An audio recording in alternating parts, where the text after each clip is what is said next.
Pesawat Sriwijaya Air dengan nomor penerbangan SJ182 rute Jakarta-Pontianak telah dilaporkan hilang sejak Sabtu 9 Januari 2021.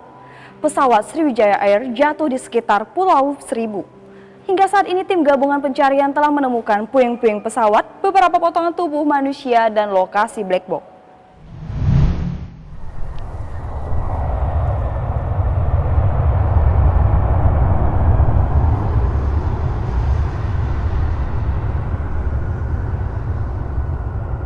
Menteri Perhubungan Budi Karya Sumadi membeberkan, insiden tersebut bermula ketika pesawat take-off dari Bandara Soekarno-Hatta pada pukul 14.36 waktu Indonesia bagian Barat.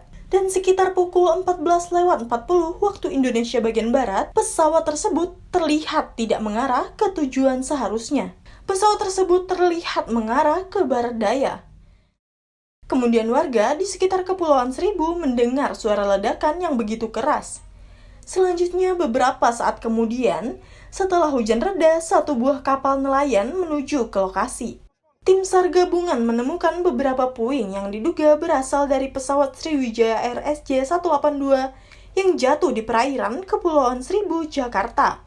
Berdasarkan rilis dari Kementerian Perhubungan, Sriwijaya Air SJ182 mengangkut total 62 orang yang terdiri atas 50 penumpang dan 12 kru. Sebanyak 40 orang dari total penumpang merupakan penumpang dewasa, sedangkan 7 diantaranya anak-anak dan 3 bayi.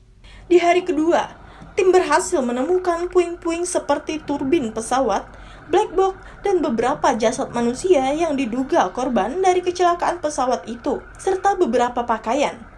Dalam pencariannya, tim gabungan menemukan beberapa kantong jenazah yang berisi potongan tubuh manusia.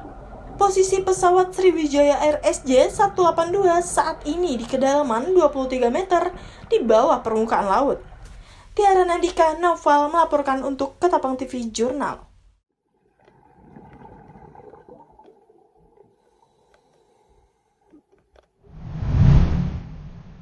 Untuk membantu pihak keluarga, korban pesawat Sriwijaya Air SJ182 asal Kabupaten Ketapang, Kalimantan Barat, pihak Bandara Rahadi Usman mulai membuka posko pengaduan sejak Sabtu malam. Otoritas bandara mengatakan, sejak dibuka baru satu pihak keluarga korban yang datang melapor. Seperti inilah suasana Bandara Rahadi Usman, Kabupaten Ketapang Minggu siang, di mana pihak otoritas bandara telah membuka posko pelayanan informasi bagi seluruh keluarga korban pesawat Sriwijaya Air asal Kabupaten Ketapang. Dari data di lapangan, tak ada jadwal pemberangkatan yang dibatalkan hingga saat ini, dan operasional bandara masih berjalan seperti biasa. Menurut Kepala Operasional Bandara, Hamir mengatakan, pihak bandara hanya melayani pelayanan informasi bagi para keluarga korban dan akan memfasilitasi pihak keluarga korban untuk bertemu maskapai terkait, namun tidak memiliki wewenang untuk memberangkatkan pihak keluarga korban menuju ke Pontianak bahkan ke Jakarta. Selain itu, pihak bandara menjelaskan, posko pengaduan keluarga korban memang sudah dibuka sejak pukul 11 Sabtu malam. Namun baru didatangi salah satu keluarga korban Minggu pagi yang ingin memberikan data kepada pihak maskapai. Tadi malam kami sudah mulai membuka posko pengaduan.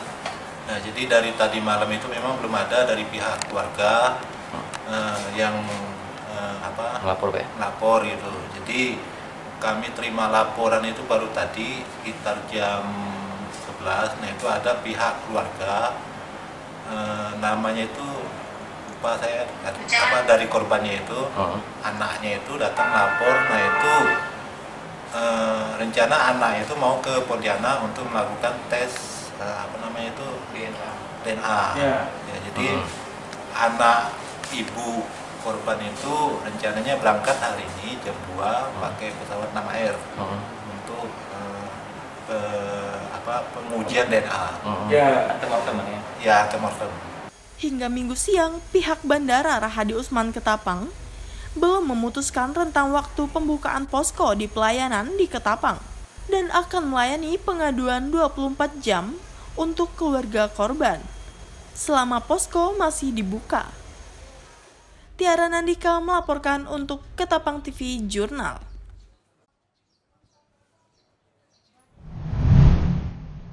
Sempat mendapat foto sebelum keberangkatan.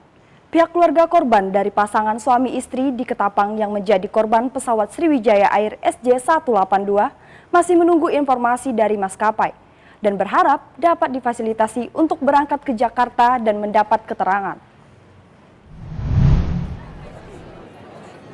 Seperti inilah suasana rumah duka dari pasangan suami istri Beben Sofian dan Razana yang menjadi korban kecelakaan pesawat Sriwijaya Air dengan nomor penerbangan SJ182 rute Jakarta Pontianak.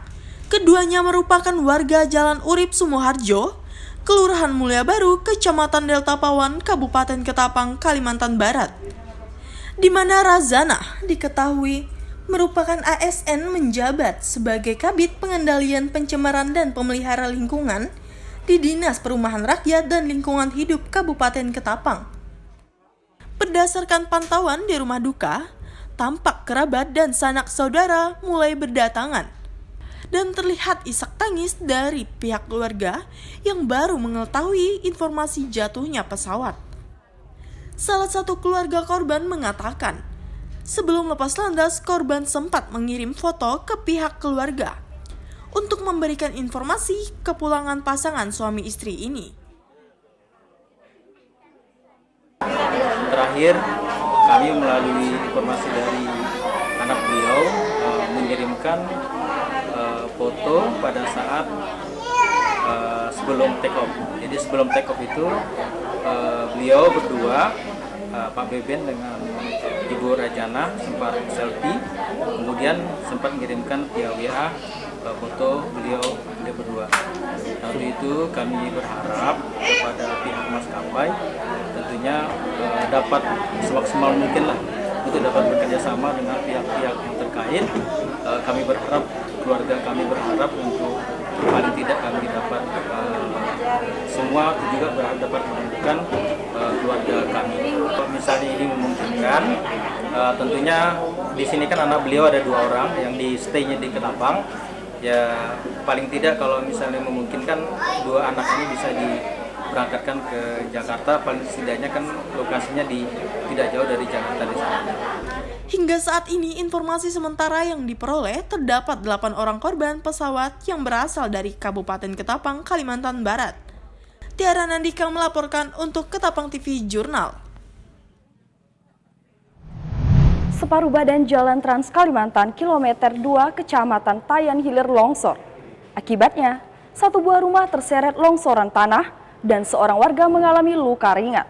Diperkirakan kerugian mencapai puluhan juta rupiah.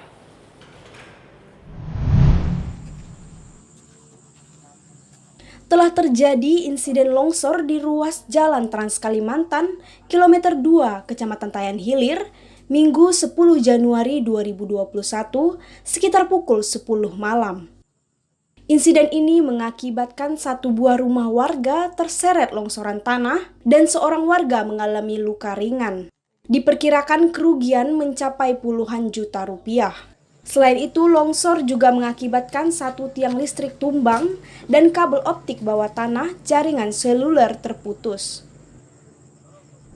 Ruas Jalan Trans Kalimantan ini merupakan akses darat satu-satunya yang menghubungkan Pontianak ke Ketapang. AKP Sagi Kapolsek Tayan Hilir mengatakan, arus lalu lintas Pontianak Tayan mengalami kendala, namun masih bisa dilewati oleh kendaraan roda 2 dan roda 4 berukuran kecil. Longsor di jalan raya Trans Kalimantan ini sepanjang hampir 50 meter, sehingga untuk arus kendaraan mengalami kemacetan. Namun demikian kita atur untuk sementara menggunakan 1 jalur dengan menempatkan beberapa personel polsek dan rekan-rekan kita dari TNI, dari Koramil mengatur lalu lintas dan mengamankan supaya warga tidak mendekat dengan TKP. Dimungkinkan tanah terus bergerak karena dari tadi malam sebenarnya belum begitu parah, namun demikian mungkin karena banyak kendaraan yang bermuatan, yang syarat bermuatan sehingga menyebabkan tanah semakin luncur dan mengakibatkan semakin membahayakan untuk kendaraan yang lewat. Untuk itu kami dari Polsek Tayan Hilir bersama-sama dengan rekan-rekan TNI maupun warga setempat bahu-membahu untuk membantu supaya tidak sampai meluas longsornya dan tidak sampai memakan korban. Demikian sementara laporan ini saya sampaikan. Terima kasih. Paulina Piling melaporkan untuk Ketapang TV. Sebanyak 48 tumpeng disuguhkan khusus di tanggal 10 Januari 2021 pada HUT acara PDI Perjuangan secara daring atau virtual.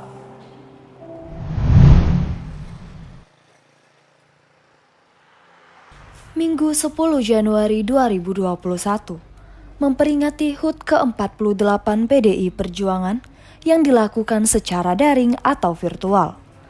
Bertempat di Sekretariat DPC PDI Perjuangan di Jalan KH Mansur nomor 119A Tengah, Delta Pawan, Kabupaten Ketapang, Kalimantan Barat. Acara ini diawali dengan menyanyikan lagu Indonesia Raya sebagai bentuk kebanggaan dan cinta akan tanah air Indonesia. Lalu lagu Mars PDI Perjuangan dan himne PDI Perjuangan pun dilantunkan dengan semangat kemerdekaan.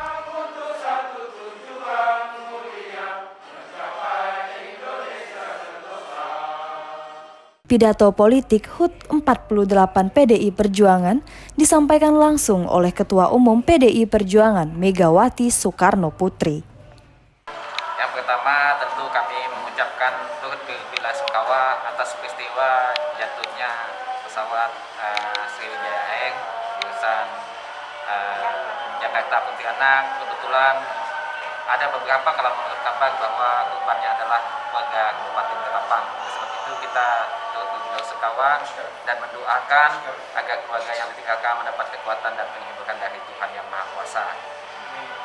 Yang berikutnya, kita dalam rangka HUT PDI Perjuangan yang ke-48 ini melaksanakan ulang tahun serentak pembuatan tumpeng 48 tumpeng di seluruh DPC Indonesia, untuk memecahkan rekor. Lalu kegiatan-kegiatan yang lain tentunya ada kita untuk penghijauan. Gerakan penghijauan yang akan dilaksanakan pada tanggal 23 nanti, bahwa kita berperan serta dalam menjaga lingkungan hidup. Lalu untuk kegiatan yang lain tentunya kami mengucapkan terima kasih juga kepada masyarakat yang selama ini telah memberikan dukungan kepada PDI Perjuangan, sehingga PDI Perjuangan masih mendapatkan kepercayaan dari rakyat, dan terus mohon doa dan dukungannya agar PDI Perjuangan melalui kader-kadernya sesuai dengan amanah Ibu Ketua Umum tadi memberikan contoh dan teladan dan melakukan perubahan-perubahan khususnya juga di Kabupaten Ketapang. Acara pun diakhiri dengan foto-foto bersama serta pemotongan tumpeng. Beberapa kader PDI juga pergi ke panti sosial rehabilitasi lanjut usia untuk berbagi kasih. Nantinya, mereka akan melakukan penanaman pohon secara serentak di Indonesia pada tanggal 23 Januari mendatang.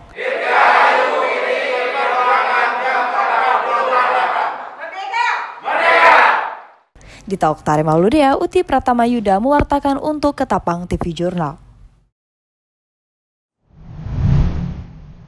Demikianlah berita Ketapang TV Jurnal hari ini. Saya di Taoktare Mauludea beserta seluruh tim redaksi yang bertugas hari ini pamit undur diri dan terima kasih.